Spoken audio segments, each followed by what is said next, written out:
Pemerintah Kota Palembang menggelar program makan bergizi gratis perdana di 5 sekolah tingkat TK hingga SMP. Adapun 5 sekolah yang mulai melakukan program makan bergizi gratis, yaitu TK Panca Bakti, SDN 24, SDN 25, SMPN 19 dan SMPN 33 Palembang dengan total sebanyak 2.968 siswa. Akan kita evaluasi kembali agar hasilnya maksimal dengan membentuk Satgas khusus dalam pengawasannya, kata Sekretaris Daerah Kota Palembang, Aprizal Hashim, usai memantau di SDN 25 Palembang, Senin, 6 Januari 2025.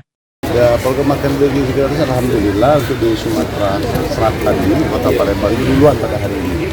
Dari 3 dapur yang ada itu baru 1 dapur pada hari ini melaksanakan yang bisa melaksanakan makan bergizi gratis ini. Pada hari ini ada 5 sekolah, 2 SMP, 2 SD dan 1 TK PAUD. Jadi artinya total sekitar 2.968 peserta didik yang dapat makan gizi gratis pada hari ini.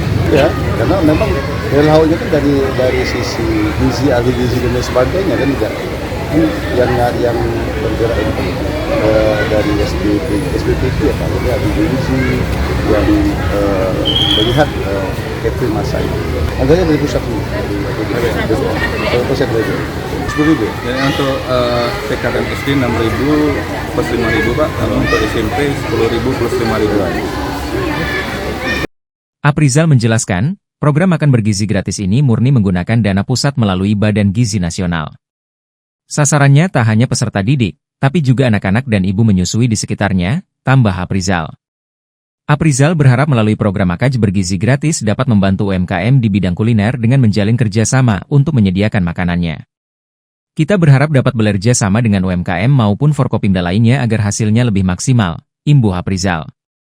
Sementara itu, Kepala Dinas Pendidikan Kota Palembang, Adrianus Amri menerangkan, tahap awal 5 sekolah dari tingkat TK hingga SMP di Kecamatan Ilir Barat 1 yang merasakan program MBG dari Presiden. Hari ini ada 5 sekolah, kemudian akan berlanjut ke sekolah lainnya, kata Amri. Sehari, dapur umum di tiap kecamatan mampu memasak sebanyak 3.000 porsi MBG untuk dibagikan, tambah Amri. Lebih lanjut Amri menerangkan, untuk TK ada 7 sekolah negeri dan 748 yang swasta. Kemudian jenjang SD ada 249 sekolah negeri dan 147 sekolah swasta.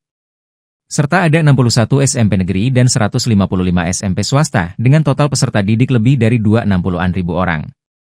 Sementara untuk peserta didik shift siang belum terakomodir, sehingga nanti akan kita evaluasi kembali agar mereka juga dapat merasakannya, tandas Amri.